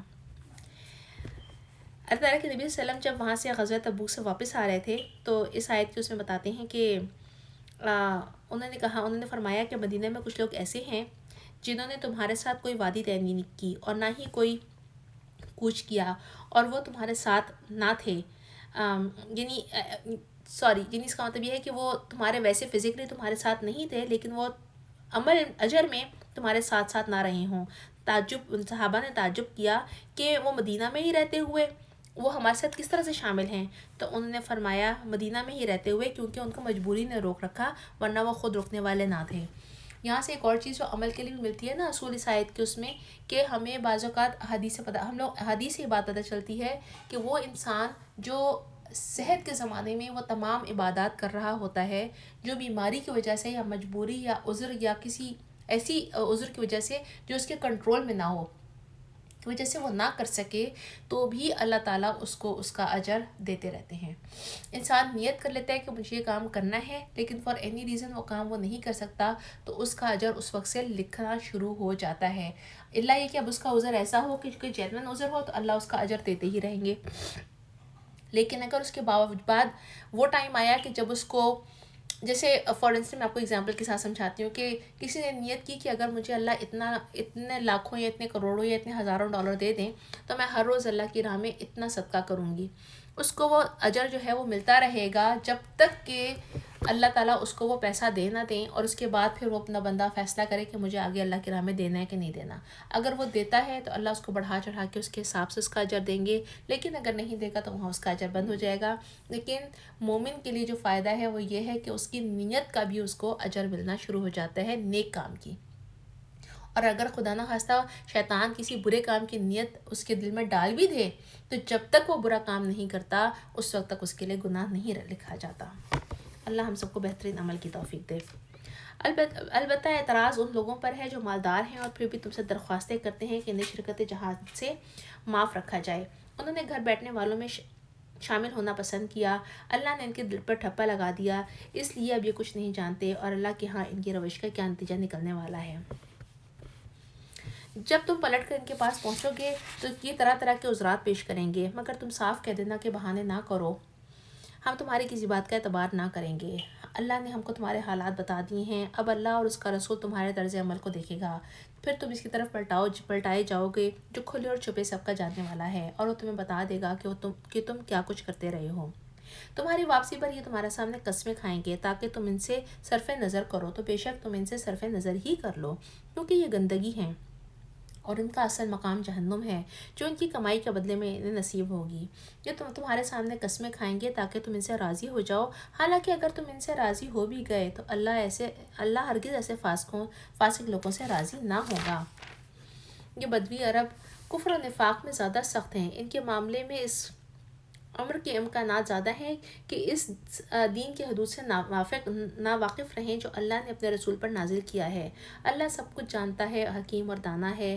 ان بدیوں میں سے ایسے لوگ موجود ہیں جو اللہ کی راہ میں کچھ خرچ کرتے ہیں تو اپنے اوپر زبردستی کی چٹی سمجھتے ہیں، یعنی ان کو زکوٰۃ اور صدقات دینا اپنے اوپر ایک عذاب لگتا ہے، اور وہ تمہارے حق میں زمانے کی گردشوں کا انتظار کر رہے ہیں تاکہ تم کسی چکر میں پھنسو تو وہ اپنی گردن سے اس نظام کی اطاعت کا قلادہ اتار پھینکیں جس میں تم نے انہیں باندھ دیا ہے، حالانکہ بدی کا چکر خود انہی پر مسلط ہے۔ اللہ سب کچھ سنتا اور جانتا ہے۔ انہی بدویوں میں سے کچھ ایسے بھی ہیں جو اللہ اور روز آخر پر ایمان رکھتے ہیں اور جو کچھ خرچ کرتے ہیں اسے اللہ کے ہاں تقرب اور رسول کی طرف سے رحمت کی دعائیں لینے کا ذریعہ بناتے ہیں۔ ہاں، وہ ضرور اس تقرب کا ذریعہ ہے، اللہ ضرور ان کو اپنی رحمت میں داخل کرے گا، یقیناً اللہ درگزر کرنے والا اور رحم فرمانے والا ہے۔ صدقہ اللہ کے قرب کا ذریعہ ہے۔ جو کام نفس کو مار کر کے ہم کرتے ہیں وہ اللہ کے قرب کا باعث ہوتا ہے۔ تو یہ دو چیزیں ہیں جو ہمیں اللہ کے قرب کو پانے کے لیے یا اللہ سے قریب کرتی ہیں، نمبر 1 صدقہ، اور نمبر 2 کہ ہمیں اپنے نفس کو مار کر اگر کوئی کام کرنا ہے، جو وہ تمام کام جو ہمارا نفس ہمیں اکساتا ہے اور ہم اس لیے چھوڑتے ہیں کہ ہمیں اللہ کا قرب چاہیے، تو اللہ تعالیٰ ایسے لوگوں کو اپنا قرب عطا کرتے ہیں۔ اب یہاں پر اہل ایمان کی کیٹیگریز بتائیے، 2 ہیں۔ ایک تو وہ ہے کہتے ہیں مہاجر انصار جنہوں نے سب سے پہلے دعوت ایمان پر لبیک کہا، یعنی سبقت کی، نیز وہ جو بعد میں راست بازی کے ساتھ ان کے پیچھے آئے، اللہ ان سے راضی ہو، وہ اللہ سے راضی ہوئے۔ اللہ نے ان کے لیے ایسے باغ مہیا کر رکھے ہیں جن کے نیچے نہریں بہتی ہوں گی اور وہ ہمیشہ اس میں رہیں گے، یہ عظیم الشان کامیابی ہے۔ نمبر 1 کون سے والے ہیں مہاجر انصار کی جو 2 کیٹیگریز بتائی ہیں ایمان والوں کی، وہ کون سی ہیں؟ 1 سابقون الاولون۔ سابقون الاولون کا کیا مطلب ہے کہ جب بھی کوئی خیر آئے تو اس کو وہ ایکسیپٹ کرنے میں ایک لمحہ نہیں لگاتے، جس کے بارے میں آتا ہے نا کہ بے خطر کود پڑا آتش نمرود میں عشق، جو حضرت ابراہیم کے بارے میں آتا ہے کہ جب اللہ کا وہ آیا کہ میں نے اللہ کو نہیں چھوڑنا ہے، تو اللہ کو نہیں چھوڑنے کے لیے انہوں نے سوچا نہیں کہ میری عقل تو یہی کہتی ہے کہ وہ آگ تمہیں جلا دے گی، لیکن انہوں نے عقل کی بات نہیں مانی، بلکہ اس محبت کے لیے جو ان کے دل کے اوپر حاوی تھی، اللہ کی محبت، تو حضرت ابراہیم جو تھے اس آگ کے اندر کود پڑے تھے۔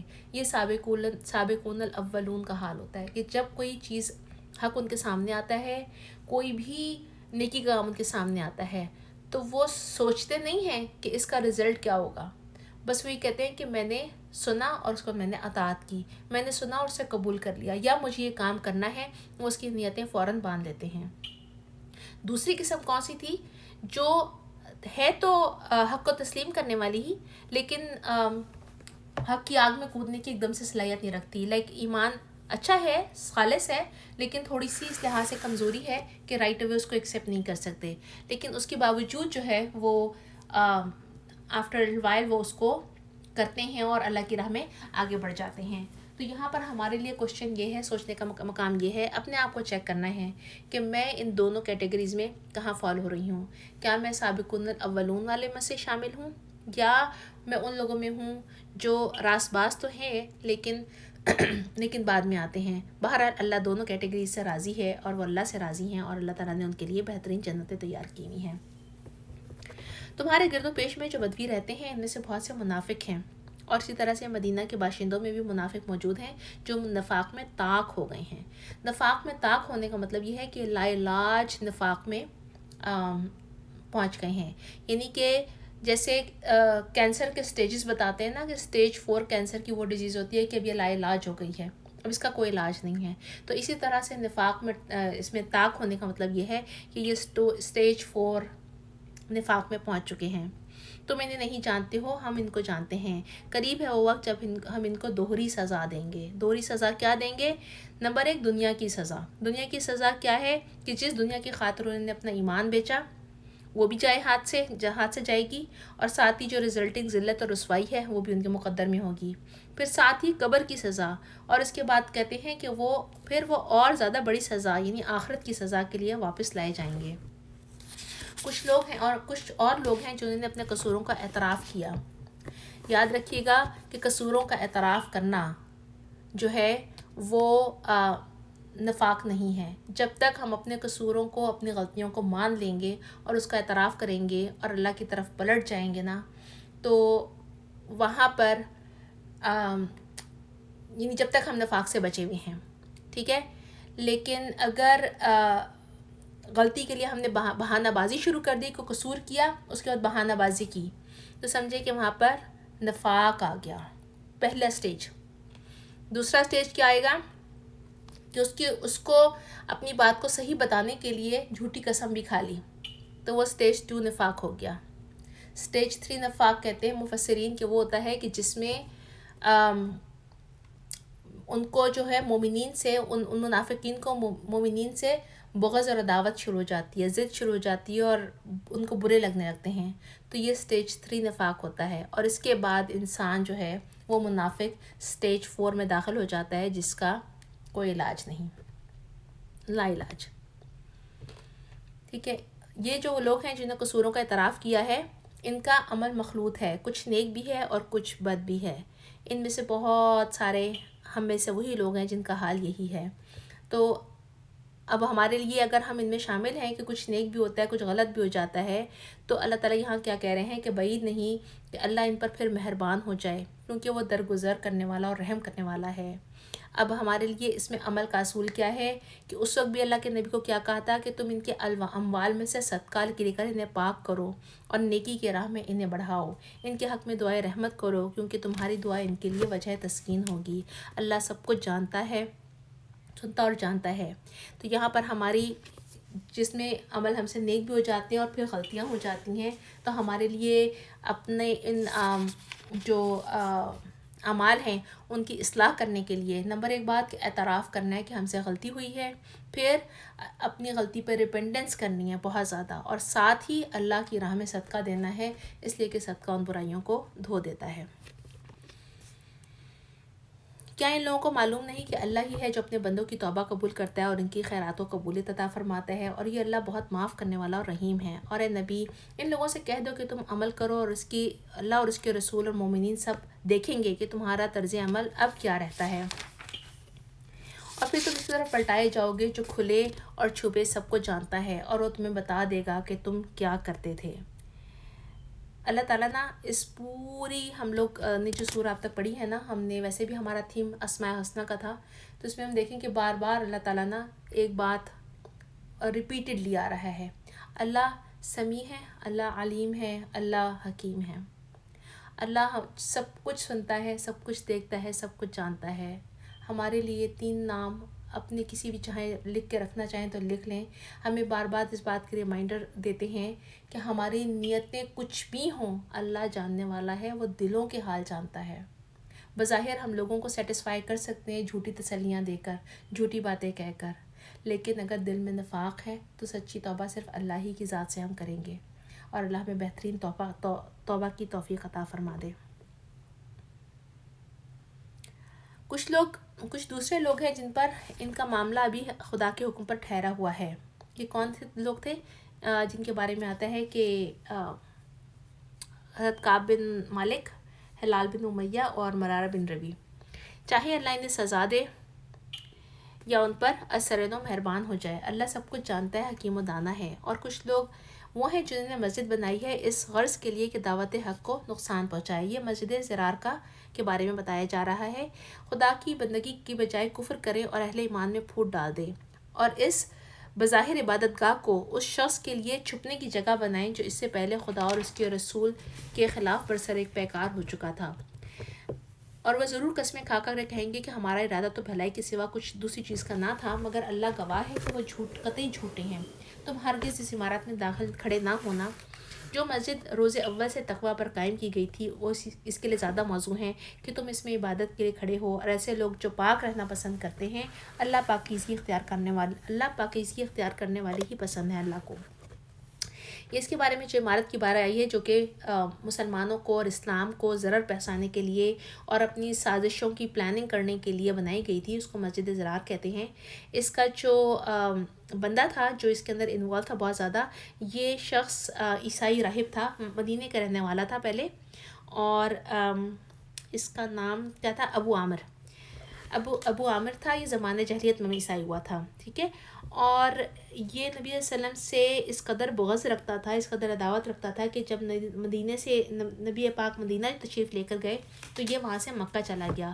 اور جتنے بھی غزوات ہوئے تھے اس میں اس نے بڑھ چڑھ کے اسلام کے خلاف اور اللہ کے نبی کے خلاف بہت سارے پلاننگ کی تھی کہ ان کو جس طریقے سے بھی نقصان دے سکے وہ نقصان دے. اور مدینے کو جب غزوہ احد ہوا تھا تو چونکہ مدینے کا رہنے والا تھا تو جا کر اس نے مسلمانوں کو اللہ کے رسول کے خلاف بھڑکانے کی بھی کوشش کی تھی. لیکن غزوہ حنین کے بعد وہ شام چلا گیا تھا، اور پھر وہاں پر جو مدینے میں موجود منافقین تھے تو ان کے ساتھ مل کر اس نے یہ پلاننگ کی تھی کہ وہ یہ والی مسجد بنائے. اور اس مسجد کے بنانے کا مقصد اللہ تعالیٰ نے نبی علیہ السلام کے اوپر واضح کر دیا تھا کہ اس مسجد بنانے کا مقصد دین کا کام کرنا نہیں ہے یا اسلام کے لیے نہیں ہے، بلکہ یہ دین کو نقصان پہنچانے کے لیے ہے. اور اللہ تعالیٰ کے حکم سے اس کو مسمار کر دیا گیا تھا. لیکن جو دوسری اور یہ جو تھی مسجد قباء کے بالکل قریب ہی بنائی گئی تھی. مسجد قباء وہ ہے جس کے بارے میں اللہ تعالیٰ یہاں فرما رہے ہیں کہ وہ جس میں پاک لوگ جو ہیں وہ کھڑے ہوتے ہیں اور اللہ کو پاک رہنے والے پسند ہیں. تو قباء کے لوگوں سے نا اللہ تعالیٰ کے نبی صلی اللہ علیہ وسلم کے جو صحابہ تھے انہوں نے پوچھا تھا کہ آخر کون سی بات ہے کہ جس کے بارے میں اللہ تعالیٰ نے آپ کی پاکی کے لیے قرآن مجید میں اس طرح سے فرمایا ہے اور آپ کی تعریف کی ہے کہ آپ پاکیزگی اختیار کرنے والے ہیں. تو ان قباء کے لوگوں نے بتایا تھا کہ ہم جب استنجا کرتے ہیں تو ہم خالی ڈھیلے سے کام نہیں لیتے بلکہ ہم اس کے ساتھ پانی استعمال کرتے ہیں.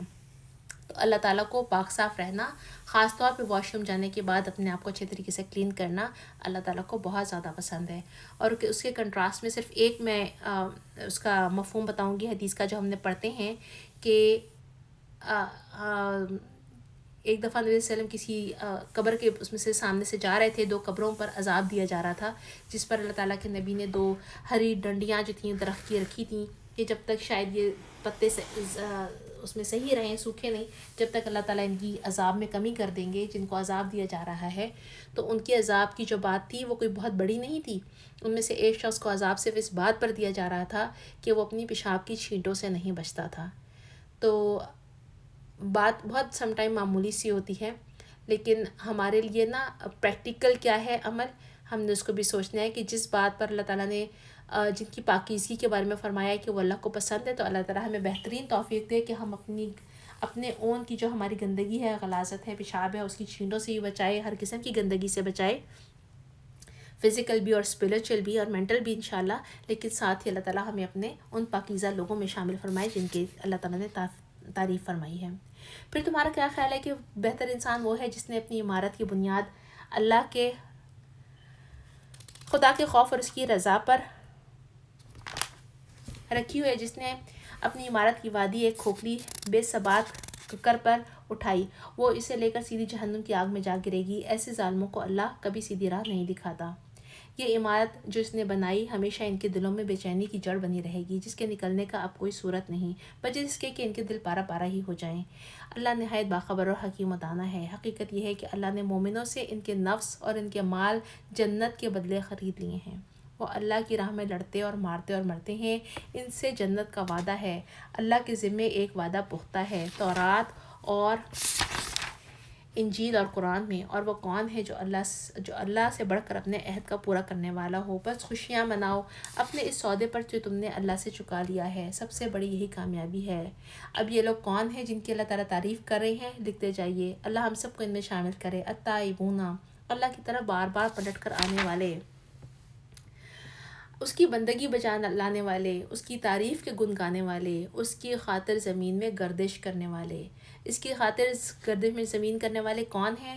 ہر وہ کام کرنے کے لیے آپ جو گھر سے باہر نکلتے ہیں، اس میں نماز پڑھنا بھی شامل ہے، اس میں قرآن کی کلاسز کے لیے نکلنا بھی شامل ہے، اس میں جہاد کے لیے نکلنا بھی شامل ہے، اس میں کسی کی مدد کرنے کے لیے نکلنا بھی شامل ہے، اس میں کسی بیمار کی تیمارداری کے لیے، کسی کا کوئی بھی غرض ہے جس میں رضا آپ کی صرف اللہ کو راضی کرنا ہو، نیت آپ کی اللہ کو راضی کرنا ہو۔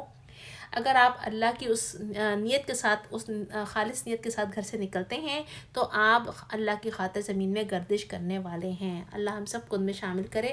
اور پھر اس کے آگے رکوع اور سجود کرنے والے ہیں، نیکی کا حکم دیتے ہیں اور بدی سے روکنے والے ہیں، اور اللہ کی حدود کو حفاظت کرنے والے ہیں۔ اس شان کے ہوتے ہیں وہ مومن جو اللہ سے خرید و فروخت کا یہ معاملہ طے کرتے ہیں۔ اے نبی، ان مومنوں کو خوشخبری دے دو۔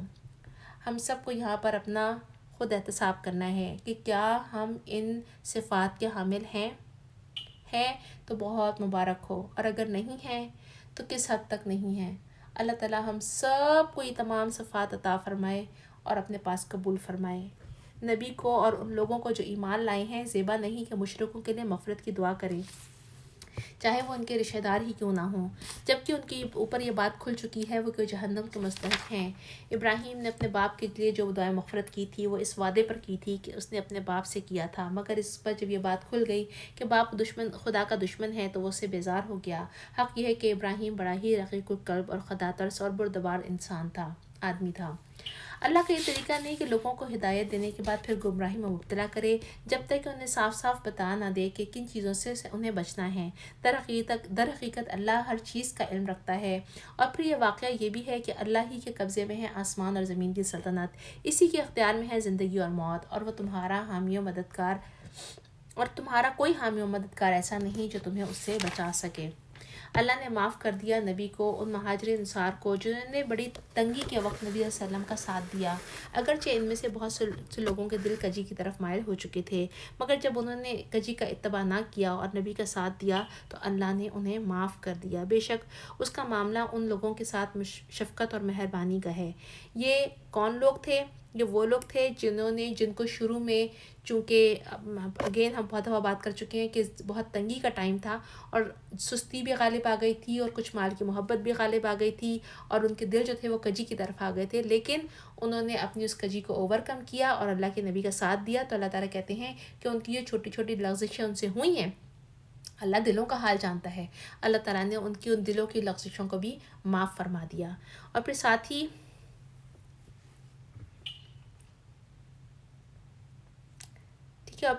کیا کہا کہ بے شک اس کا معاملہ ان کے ساتھ نہیں، ان تینوں کو بھی معاف کر دیا جن کے معاملے کو ملتوی کر دیا گیا تھا۔ یہ تین کون تھے؟ ہم اسے پہلے پڑھ چکے ہیں، جو واقعہ آپ سب کو پتہ ہے، چونکہ اب ٹائم نہیں ہے تو میں اس کی تفصیل میں نہیں جا سکتی، لیکن یہ کعب بن مالک، ہلال بن امیہ اور مرارہ بن ربی تھے۔ یہ وہ لوگ تھے جن کا اللہ تعالیٰ کے نبی صلی اللہ علیہ وسلم نے جب انہوں نے جا کر اپنی کوئی حیل و حجت نہیں دی تھی، بلکہ غزوہ تبوک سے جب وہ واپس آئے تھے تو انہوں نے سچ بتا دیا تھا کہ ہمیں صرف اور صرف سستی اور کاہلی نے روک رکھا تھا، ورنہ ہمارے پاس سواریاں بھی بہترین تھیں اور ہماری صحت بھی بہترین تھی۔ تو اللہ تعالیٰ سے چونکہ انہوں نے جھوٹ نہیں بولا کہ ہم آپ کو تھوڑی دیر کے لیے تو راضی کر دیں گے، لیکن اللہ تو دلوں کا حال جانتا ہے، وہ ہمارے بارے میں آپ کو بتا دے گا کہ کیا چیز سچ تھی کیا جھوٹ تھی، تو ہمیں اللہ سے معافی چاہیے ہے۔ تو اللہ تعالیٰ کے حکم پر اللہ تعالیٰ کے نبی نے حکم دیا اور ان تینوں اشخاص کا 50 دن تک بائیکاٹ کیا گیا تھا سوشلی۔ پورے مدینہ میں کوئی ان سے کوئی بات نہیں کرتا تھا، یہاں تک کہ سلام کیا جاتا تھا اس کا جواب بھی نہیں دیا جاتا تھا۔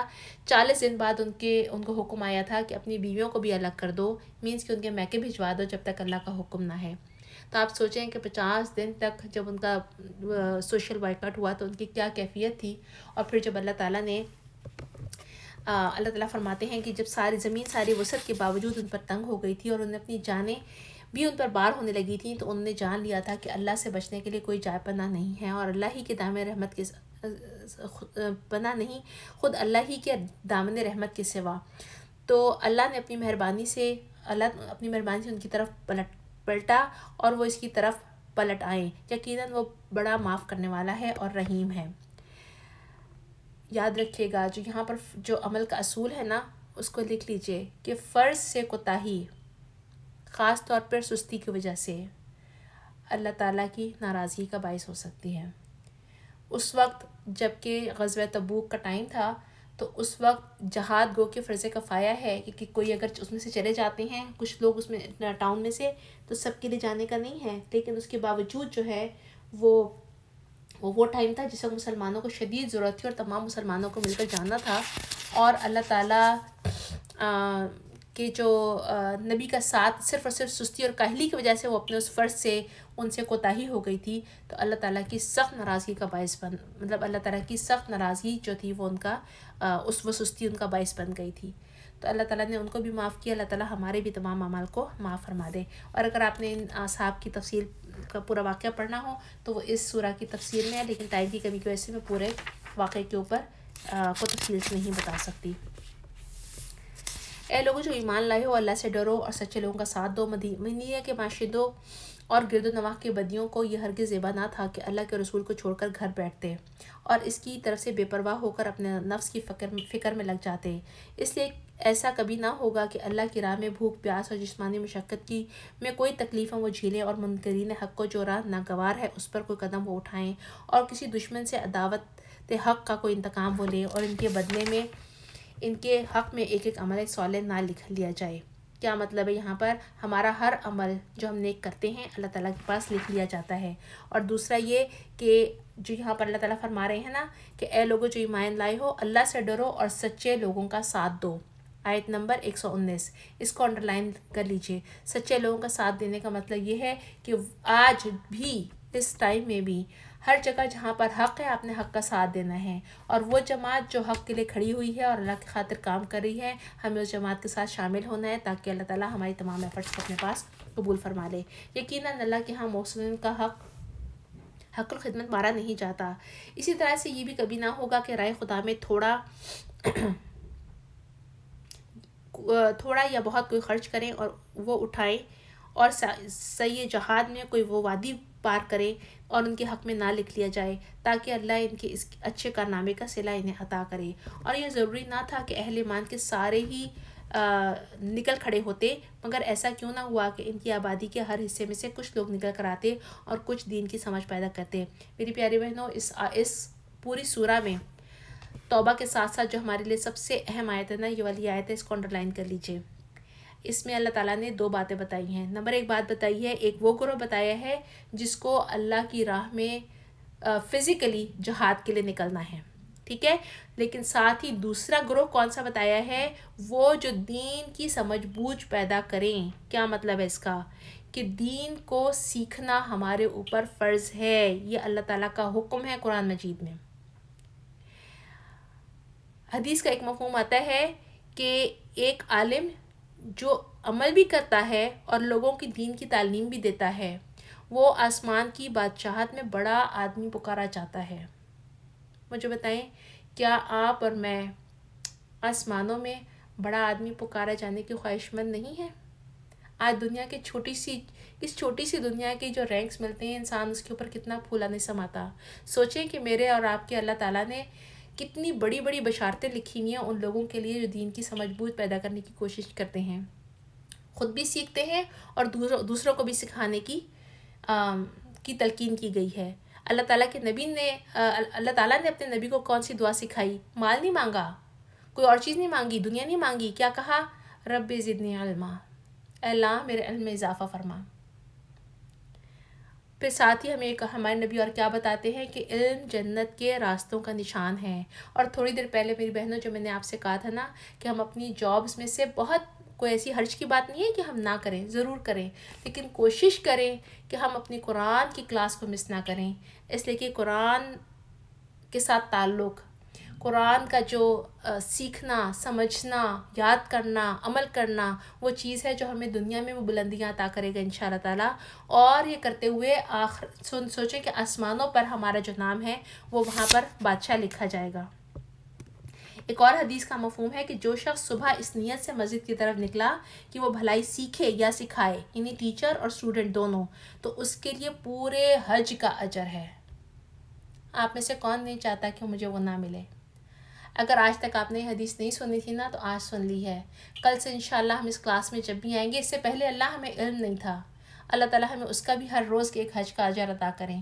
اور اس کے بعد اب آج سے ہم نے سن لیے تو آئندہ تمام جو ہماری کلاسیں ہیں، اللہ تعالیٰ اس تمام قرآن کو جو ہم سن رہے ہیں، سمجھ رہے ہیں، اللہ ہمیں عمل کی بھی توفیق دے اور ہر روز ہمارے لیے حج کا اجر لکھ دیں انشاءاللہ تعالیٰ. واپس جا کر اپنے علاقے میں باشندوں کو خبردار کرے تاکہ وہ غیر مسلمانہ روش سے پرہیز کرتے. اے لوگوں جو ایمان لائے ہو، جنگ کرو ان منکرین حق سے جو تم سے قریب ہیں، اور چاہے کہ وہ تمہارے اندر سختی پائیں، اور جان لو کہ اللہ متقیوں کے ساتھ ہے. جب کوئی نئی صورت نازل ہوتی ہے تو ان میں سے بعض لوگ مذاق کے طور پر مسلمانوں سے پوچھتے ہیں کہ تم میں سے کس کے ایمان میں اضافہ ہوا. اس کا جواب یہ ہے کہ جو لوگ ایمان لائے اور ان کے ایمان میں فی الوقت ہر نازل ہونے والی صورت نے اضافہ ہی کیا اور وہ اس سے دلشاد ہے. البتہ جن لوگوں کے دلوں کو نفاق کا روگ لگا ہوا ہے، ان کے سابق نجاست پر ہر نئی صورت نے ایک اور نجاست کا اضافہ کر دیا اور وہ مرتے دم تک ہی کفر میں مبتلا رہے. میری پیاری بہنوں، ایک اور میں مفہوم سنا رہی ہوں کہ ذہن میں یہ 3 باتیں رکھ لیں کہ اللہ تعالیٰ جو ہے نا 3 ایسے عمل ہیں جس کی وجہ سے اللہ تعالیٰ انسان کا دل ایمان سے بھر دیتا ہے. ان میں سے ایک جو ہے وہ یہ ہے کہ کسی عالم کی صحبت اختیار کی جائے، نمبر 2 قرآن کی تلاوت کی جائے، اور نمبر 3 روزہ رکھنا. تو قرآن جو ہے وہ مومن کے لیے ایمان میں اضافے کا سبب ہے. ہم جب بھی قرآن پڑھتے ہیں، اگر ہمارا ایمان تازہ ہوتا ہے، اس میں اضافہ ہوتا ہے، اس میں ہم اللہ سے قریب ہوتے ہیں، تو اپنے آپ کو اللہ تعالیٰ کی طرف سے سجدہ شکر ادا کرتے رہیں، اللہ کا بہت شکر گزار بن جائیں کہ اللہ تعالیٰ نے اس قرآن کے ذریعے میرے ایمان میں اور اپنی محبت میں اضافہ کیا ہے. کیونکہ اگر قرآن کا دل کے اوپر اثر نہیں ہوتا تو اس کا مطلب یہ ہے کہ آپ کے دل کو یا ہمارے دل کو یا ہر اس شخص کے دل کو جس کے اوپر اثر نہیں ہو رہا، تو اس کے اندر نفاق کی اس کو بیماری لگی ہوئی ہے اور یہ منافقت کی نشانی ہے. اللہ ہم سب کو بچائے اس سے. یہ لوگ دیکھتے نہیں کہ ہر سال 1 یا 2 مرتبہ آزمائش میں ڈالے جاتے ہیں، مگر اس پر نہ توبہ کرتے ہیں نہ کوئی سبق لیتے ہیں. جب کوئی صورت نازل ہوتی ہے تو آنکھوں میں کہتے ہیں، ایک دوسرے سے باتیں کرتے ہیں کہ کہیں تمہیں کوئی دیکھ تو نہیں رہا، پھر چپکے سے بھاگ نکلتے ہیں. اللہ نے ان کے دل پھیر دیے ہیں کیونکہ یہ ناسمجھ لوگ ہیں. ناسمجھی بڑی مصیبت ہے اور باعث ذلت اور رسوائی ہے. اللہ تعالیٰ ہم کو بہترین سمجھ دے اور بہترین عقل عطا فرمائے اور ہمیں منافقانہ رویے سے بچائے. دیکھو تم لوگوں کے پاس ایک رسول آیا ہے جو خود ہی تم میں سے ہے. تمہارا نقصان میں پڑنا اس پر شاق ہے، تمہاری فلاح کا وہ حریص ہے. ایمان لانے والوں کے لیے وہ شفیق اور رحیم ہے. یہ تمام خوبیاں جو اس وقت نبی صلی اللہ علیہ وسلم کی بتائی ہیں نا، آج ہم میں سے ہر وہ شخص جو لیڈر ہے اس کے اندر یہ تمام خوبیاں ہونی چاہیے. اگر یہ لوگ تم سے منہ پھیرتے ہیں تو اے نبی ان سے کہہ دو، حسبی اللہ لا الہ الا هو علیہ توکلت وہو رب العرش العظیم. میرے لیے بس اللہ کافی ہے، کوئی معبود نہیں مگر وہ، اسی پر میں نے بھروسہ کیا ہے اور وہ مالک ہے عرش عظیم کا. یہ کلمہ جو ہے یہ تمام پریشانیوں میں کفایت کرنے والا ہے.